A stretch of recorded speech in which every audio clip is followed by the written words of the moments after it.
Mesdames et messieurs, merci de nous regarder à travers Canal Congo Télévision. Merci également de votre attention soutenue à travers votre magazine Opinion Libre. Vous êtes nombreux à nous regarder également sur YouTube. Vous pouvez taper CCTV Rallye officiel, Opinion Libre. Vous allez également nous retrouver. Nous sommes très heureux de vous retrouver encore dans ce nouveau numéro avec un invité qui n'est plus à présenter.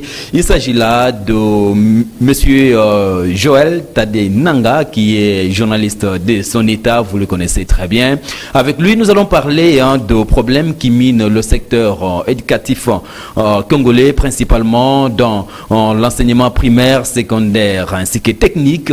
Il y a la problématique liée à la désactivation de quelques écoles ici en RDC, mais il y a également la problématique liée à la gratuité de l'enseignement, où la plupart de parents sont en train de se demander aujourd'hui, est-ce cette gratuité reste seulement sur papier ou bien dans l'applicabilité. En tout cas, on peut encore espérer, ça c'est au regard de parents qui sont encore contraints de pouvoir payer quelques frais scolaires. Nous allons également parler des solutions qui ont été trouvées entre le banc syndical, mais également le gouvernement à travers le ministère de l'EPST au niveau de Mboué la Lodge. Nous allons en parler avec notre invité, monsieur Joël Tadé Nanga. Bonjour. Bonjour, c'est Joël Tadé Nanga. Merci beaucoup. Merci. Nanga, c'est mon grand frère, je l'aime beaucoup.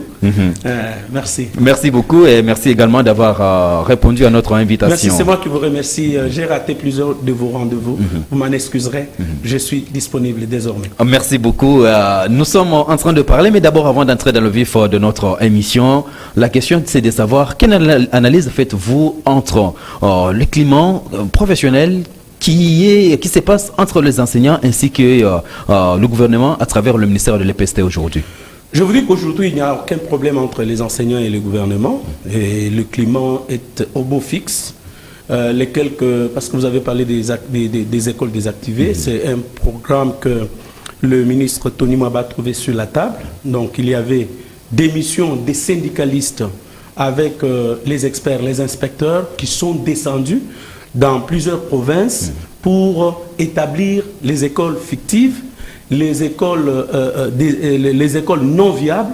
Alors, il a été retiré de la liste désactivée des enseignants dont les écoles étaient réputées fictives. Oui. Mais dans cette désactivation, il y a eu également des écoles. Vous savez, quand on est en train de séparer le blé avec le haies, il y a eu le livret. Bien sûr, il y a eu que le blé soit emporté, que les fleurs, lorsqu'on est en train de quelques écoles aussi. Il y a eu quelques écoles qui existent réellement, qui ont été désactivées. Mais le ministre a relancé le travail. Il avait mis en place une commission qui lui a fait le rapport. Je vous informe que depuis le mercredi dernier, le ministre, à son retour d'Istanbul, il a signé et les écoles ont été désactivées. Et pour votre information, tous les enseignants de ces écoles désactivées ont touché leur argent à partir de ce mois ici. Et à partir du mois prochain, on va le remettre dans le système bancaire. Mais pourquoi nous avons vu quelques manifestations, principalement des enseignants de Kinshasa, du district de Tchangou, qui sont montés au créneau justement pour encore réclamer que leurs écoles soient réactivées. Mais vous nous parlez en entre-temps qu'il y en a qui sont déjà en train d'être payés. Mais comment est-ce que vous pouvez justifier ce mécontentement des enseignants? Comme journaliste, j'ai été couvrir leurs manifestations. Il faut savoir que la manifestation, il en va de leur droit. C'est leur droit le plus légitime de réclamer lorsqu'ils ne sont pas payés. Et d'ailleurs, le professeur Tony Mwaba l'a dit, lui en tant qu'enseignant, en tant que parent, il sent mieux que leur souffrance et leur douleur. C'est ainsi qu'il avait instruit. Le problème, c'est un peu comme il était en déplacement, il avait accompagné le chef de l'État à Istanbul, et ça fait que ça puisse connaître un tout petit retard. Mais je vous informe que les écoles ont été réactivées et l'arrêté ministériel portant réactivation leur a été présenté. Leur président, je crois, c'est M. Léopold. L'arrêté leur a été présenté et dès aujourd'hui, donc hier, jeudi, ils ont touché leur argent. Donc, pendant que nous sommes en train d'enregistrer cette émission, je vous informe qu'ils sont en train de toucher leur argent. Donc, c'est une petite mésentente, un petit malentendu, un problème au niveau de l'administration et qui n'est pas au niveau du ministre. Et je vous informe et je vous rappelle que, comme je venais de le dire ici, qu'il s'est agi d'un rapport que le ministre a trouvé. Donc, le ministre a trouvé, ce sont eux-mêmes les enseignants, les syndicalistes qui ont désactivé, qui ont fait rapport au ministre des écoles désactivées. Mais pour toutes les écoles fictives, le ministre a dit, on ne va pas leur payer de l'argent. Donc tous les agents fictifs qui travaillaient dans les écoles fictives, on ne va pas payer de l'argent. Et en conséquence, il y a les écoles non viables, au moins. Par exemple, les écoles non viables, c'est qu'on avait donné un arrêté, et peut-être les enfants étudient sous un arbre, sous arbre, dans les chaumes, et ainsi de suite. Il appartient à l'État, donc, de trouver les moyens pour construire ces écoles. Et je vous informe et en entre-temps, les enfants peuvent toujours continuer à fréquenter ces écoles-là. Ces écoles-là, oui. Okay. Oui. Et puis, je vous informe que le gouvernement, à travers le ministre Tony Mwaba, a décidé non seulement de construire plus de 300 écoles, parce que le problème de la gratuité, parce que heureusement vous y avez fait allusion, nous allons y revenir. Oui. Ça pose problème aujourd'hui, c'est parce qu'il y a eu détournement dans ce pays. Matata nous avait dit, on va construire, si on avait retardé, si Kabila avait retardé l'applicabilité de la gratuité de l'enseignement, tel que consacré par l'article 43. Et l'article 43 parle de deux aspects, deux caractéristiques. Donc, il y a le caractère obligatoire de l'enseignement primaire et il y a le caractère gratuit. Ça veut dire quoi? Les gens ne parlent que de la gratuité. Et je vous dis bien qu'il s'agit de la gratuité de l'enseignement primaire, qui est gratuite. Mais en ce qui concerne l'enseignement maternel, l'enseignement secondaire, c'est-à-dire l'enseignement maternel, première, deuxième, troisième maternelle, l'enseignement secondaire, première que l'on appelle aujourd'hui 7e et 8e, première des humanités, donc première CO, comme nous, quand moi et vous avions étudié, première CO, deuxième CO, troisième des humanités, quatrième des humanités, cinquième des humanités, sixième des humanités. Là, l'enseignement, on paye les frais scolaires. Et c'est ainsi que vous avez vu le ministre... Donc là, vous êtes en train quand même d'enlever certains amalgames dans les esprits de plusieurs parents qui sont en train de comprendre. Le problème, c'est que M. Willy Bakonga avait entretenu cette confusion-là, tout simplement pour saboter la gratuité de l'enseignement. Donc c'était fait à dessein. C'était juste... D'abord, en ajoutant des fictifs, il y avait plus de 21 000 à Tchouapa dans sa province, il y avait plus de 31 000 ici, à Moamba, il y avait plus de 21 000 ici, des fictifs, même des bébés qui touchaient de l'argent de l'État. Donc, réalisez que quelqu'un qui est né, on ne connaît même pas la date, mais il touchait de l'argent de l'État. Et toutes ces personnes-là, au niveau de ces copés, on a nettoyé les listes. Donc, ce qui fait qu'aujourd'hui, au niveau de ces copés, non seulement qu'on a nettoyé les listes, mais aujourd'hui, les CECOPE, les listes sont numérisées. Donc, un enseignant qui se trouve n'importe où, vous prenez votre téléphone, vous pouvez situer à quelle banque vous êtes affilié pour aller toucher votre argent, où est-ce que vous...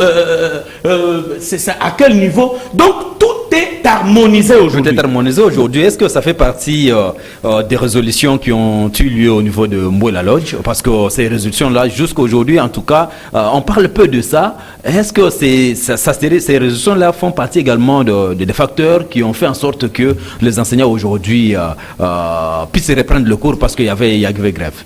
Non, il y a d'abord une précision.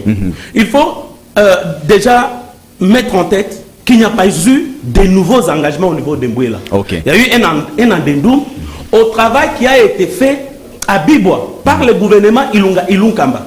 Donc à cette époque-là, le gouvernement Ilunkamba avait décidé, n'est-ce pas, d'améliorer le salaire de l'enseignant en 3 paliers. Alors, le premier et le deuxième palier n'avaient pas été réalisés. C'est ainsi que à Mbouela, on a convenu, premier avantage au profit des enseignants, tous ceux des enseignants de l'école primaire. Donc, vont toucher au mois de décembre ici à la fin, la prime qu'on appelle la prime de gratuité. Le gouvernement a donné dans les reliquats qui sont restés, on a rassemblé de l'argent. Donc ce n'était pas de l'argent qui était budgétisé, c'est de l'argent qu'on a collecté dans différents ministères et on a trouvé cet argent-là. C'est 9 milliards de francs congolais qui y ont été donnés pour cette prime de gratuité. Et à partir du mois de janvier, février, le premier et le deuxième palier seront donc intégrés dans leur salaire. Donc voilà les grandes résolutions qui ont été prises au niveau de Mouela. Mais également, il faut vraiment revenir pour dire que les gens ont dit non, la gratuité bat de l'aile, la gratuité fait ceci. Non, la gratuité ne bat pas de l'aile. Par contre, aujourd'hui, Tony Mwaba a consolidé la gratuité. En faisant quoi précisément? Non, en prenant la note circulaire qu'il a envoyée à toutes les provinces. Donc chaque province doit fixer les frais scolaires pour l'école maternelle, pour l'école secondaire. Et dans cet argent qui est payé comme frais scolaires, comme je venais de vous dire ici que l'enseignement universitaire, l'enseignement secondaire, l'enseignement maternel, c'est gratuit. Qu'est-ce que je dis n'est pas gratuit. Par contre, c'est l'enseignement primaire. Alors, qu'est-ce qui va arriver avec cet argent qui est payé au secondaire? On va enlever une petite quantité dans cet argent de frais scolaires pour ajouter un peu du côté social de l'enseignant. Ça veut dire la prise, les frais de transport, les soins médicaux, et ainsi de suite. Donc, chaque préfet doit s'organiser. Et alors, qu'est-ce qui s'est passé? Ici à Kinshasa, le gouverneur a signé son arrêté provincial. Et cet arrêté provincial, il a dit, c'est entre $50 et $150. C'est lui qui veut aller au-delà de $300 environ. Au-delà de $300, il doit écrire à l'autorité urbaine pour que celle-ci décide de faire. Au Kassai, dans la province du Kassai, ces frais-là partent de 25 000 francs à 45 000 francs. Donc tout dépend de chaque province. Non, au Kassai, dans la province du Kassai Chikapa, c'est 15 000 francs. Au niveau de Kananga, c'est 45 000 francs. Donc payable 15 000. Au niveau de Mboujima, je crois également, ils sont au niveau de 60 000 francs, quelque chose comme ça. Et au niveau de la province du Nord Kivu, on venait de signer, c'est entre $25 et $75. Donc c'est chaque province qui organise les frais scolaires, il fixe les minima et les maximums pour que les écoles, les préfets n'aillent pas au-delà. Et en conséquence, on a sauvé la gratuité. Et on a enlevé la première et la deuxième, telle que la confusion entretenue pour, n'est-ce pas, saboter la vision du président de la République. Et on les a enlevés. Et ça a permis ainsi à l'argent qui pouvait rester, on a donné la prime de brousse, 20 000 francs qui ont été ajoutés sur chaque enseignant. Salaire, et on a encore ajouté le deuxième 20 000 francs. Donc 40 000 francs ont été ajoutés comme prime de brousse. Et aujourd'hui, l'enseignant du village, tout comme l'enseignant de Kinshasa, tous ont presque le salaire au même niveau. Mais bien sûr, il y a une petite différence au niveau de Lubumbashi, par exemple, et Kinshasa. Mais tous, on a pratiquement équilibré. C'est aussi ça la grande question par rapport à la zone salariale. Mais heureusement, vous venez de dire qu'il n'y a pas un grand écart entre les enseignants de Kinshasa et les autres. Non, il n'y a plus de discrimination. Tout a été fait de telle sorte que chaque enseignant, qu'il soit à Chilenge, qu'il soit à Bouta, qu'il soit à Kounia, donc il touche de l'argent comme toucherait celui de Kinshasa. C'est vrai, j'ai envie de vous poser cette question, Monsieur Joël. C'est vrai que vous n'êtes pas professionnel de la CRE, mais il y a eu quand même l'entente au niveau entre les enseignants ainsi que leur employeur, l'État congolais. C'est vrai, ils sont revenus sur les recommandations qui ont été déjà faites. Alors, pour nous les parents, la plupart des parents, les enfants ont passé près de 2 mois depuis la rentrée scolaire. Alors il y a eu des répercussions mauvaises justement par rapport à la programmation des cours. Comment est-ce que les enseignants vont alors, parce que de leur côté ils se sont déjà retrouvés, comment est-ce que nos enfants pourront alors être recadrés pour éviter que compenser tout le retard qu'on a connu dans leur programme?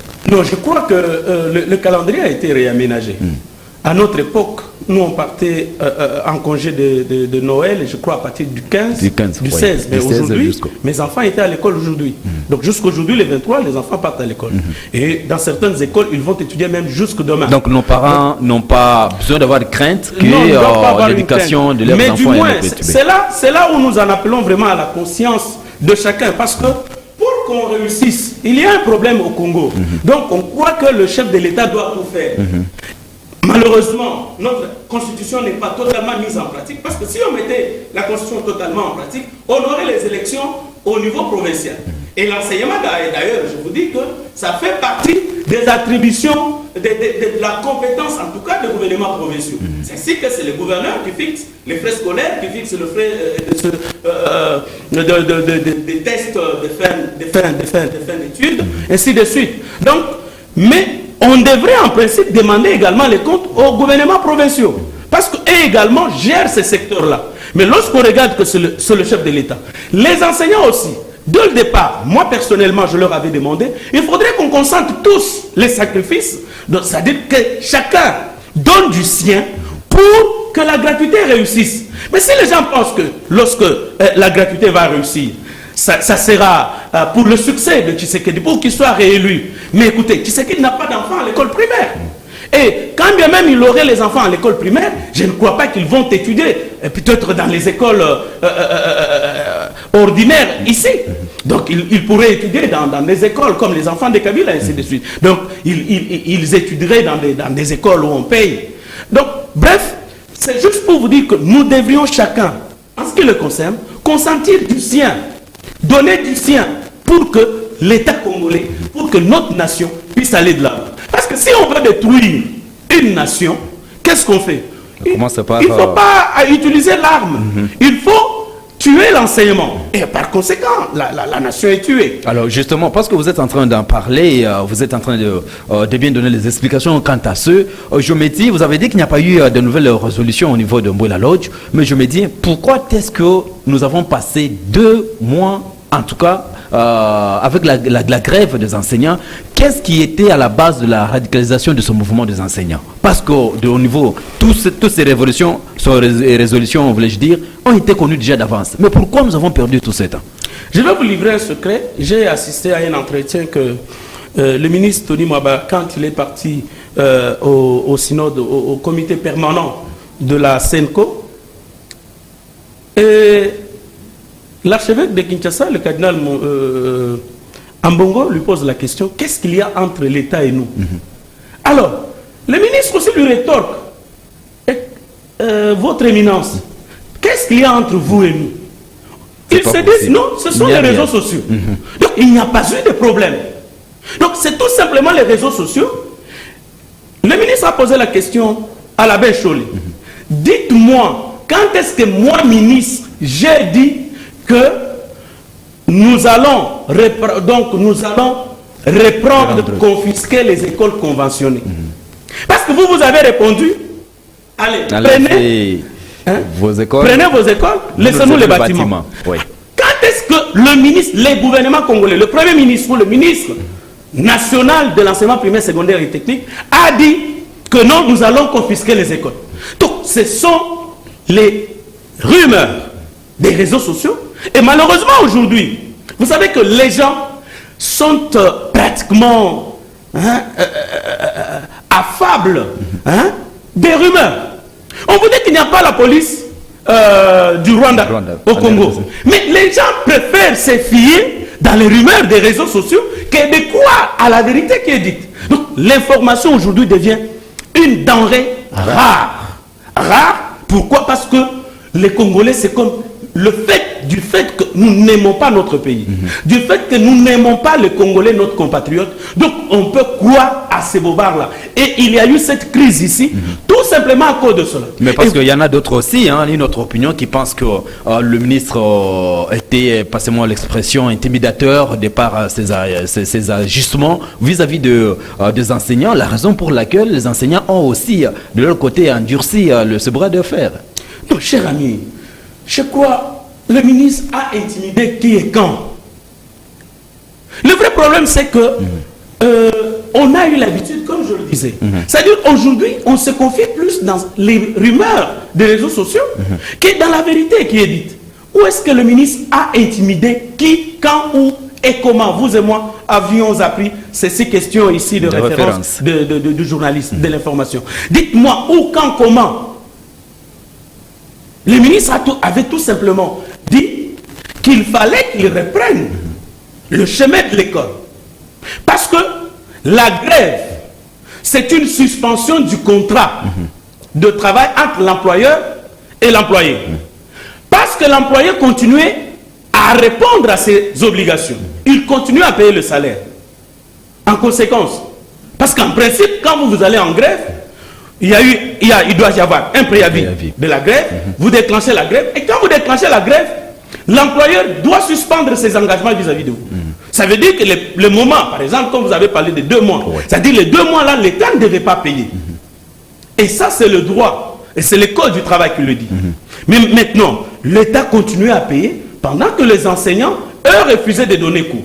C'est ainsi que je vous ai dit que... et c'était par rapport à quoi? La réclamation tout simplement des engagements pris à Bibois.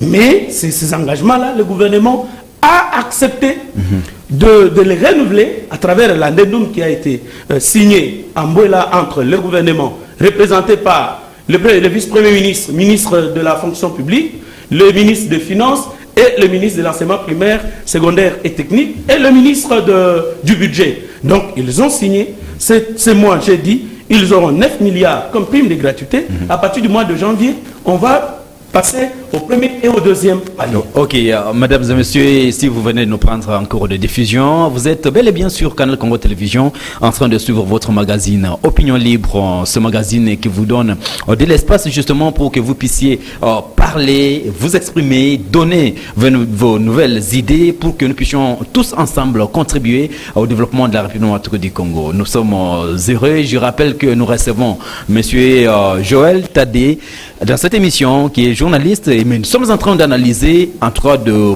problèmes qui sont en train de miner le secteur de l'éducation en RDC, secteur primaire, secondaire ainsi que technique. En tout cas, nous sommes en train de parler avec lui. Monsieur Tadé, d'aucuns sont en train de se demander aujourd'hui, qui est près de 7 mois passés à la tête de ce ministère, Monsieur Tony Mwaba, est-ce que vous avez l'idée de quelques innovations qu'il a eu à apporter au niveau de ce ministère? En tout cas, des actions à l'impact visible, parce que, en tout cas, tout le monde voudrait voir qu'est-ce qui est fait concrètement. Bon, je vous ai parlé du nettoyage des fichiers des listes des enseignants, parce que c'est là où... Donc c'était devenu un peu comme la DGDA. Tout le monde, au niveau de l'EPC, rêve d'aller travailler au CECOPE. Parce que là, facilement, les gens pouvaient se construire des maisons, des immeubles, les gens pouvaient envoyer les enfants en Europe. Donc, c'était pratiquement de la bouillabaisse. Mais il a d'abord fait nettoyer ces listes et on a numérisé. Aujourd'hui, vous pouvez aller www.cecope.cd. Vous accédez à tous les renseignements possibles sur les listings des paies des enseignants. Première chose. Deuxième chose, le ministre a lancé la campagne. Pas une école sans banc. Et aujourd'hui, en Bujimaï, ici à Kinshasa, au Kankokolo, à Ngaba, à Truc, le fonds de promotion de l'éducation a fourni déjà beaucoup de bancs. La semaine passée, vous avez vu en présence du conseil du ministre, le gouverneur du Haut-Katanga, M. Jacques Kiaboula, il a remis des bancs qui ont été fabriqués par les Koulouna que nous avons chassés ici au niveau qui nous menaçaient ici à Kinshasa, au niveau de Kanyama-Kassisi. Donc ils ont fabriqué les bancs qui sont en train d'être remis dans les écoles.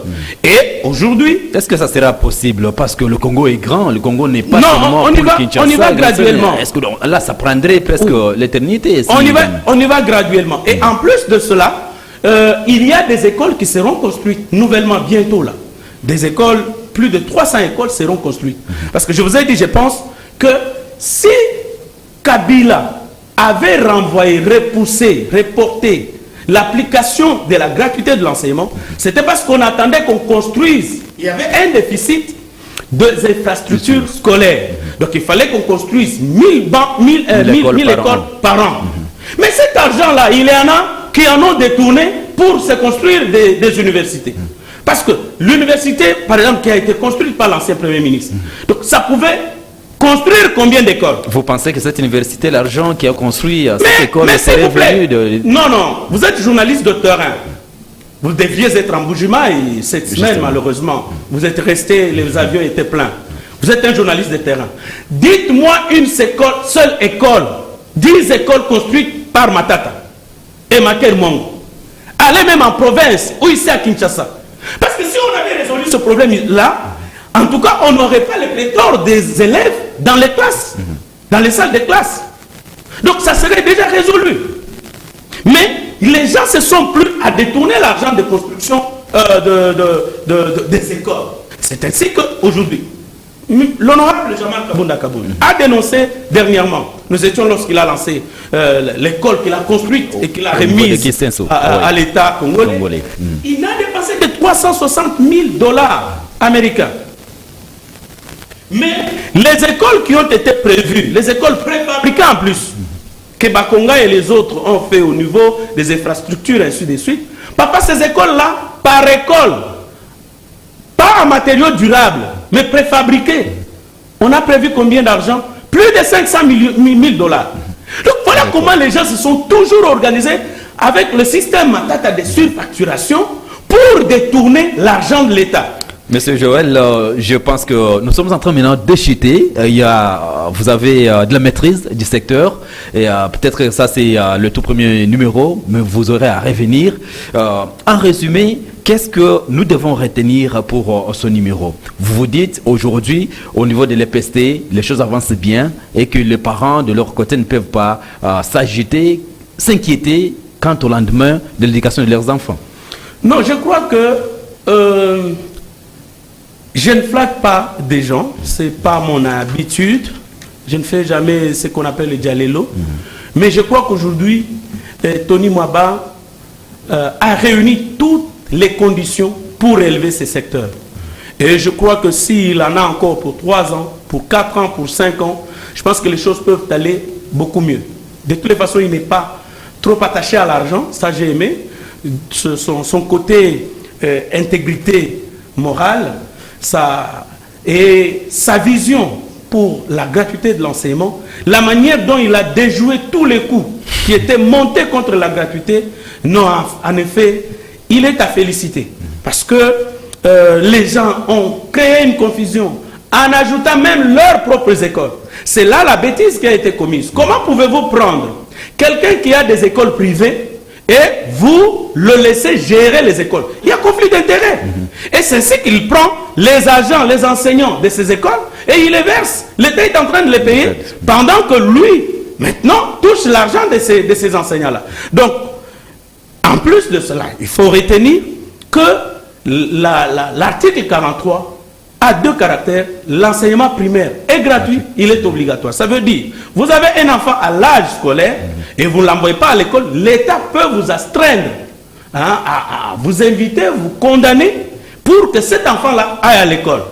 La confusion qui a été commise par la loi cadre sur l'enseignement qui a été promulguée en 2014 parle de l'enseignement de base. Mais pour qu'on en arrive là, il faut qu'il y ait des réformes. Et ces réformes-là, lorsqu'on aura fini toutes ces réformes, ça fera en sorte, comme il l'a proposé, qu'on annule le certificat d'études primaires. Parce qu'il ne donne pas une possibilité à un enfant d'avoir du travail.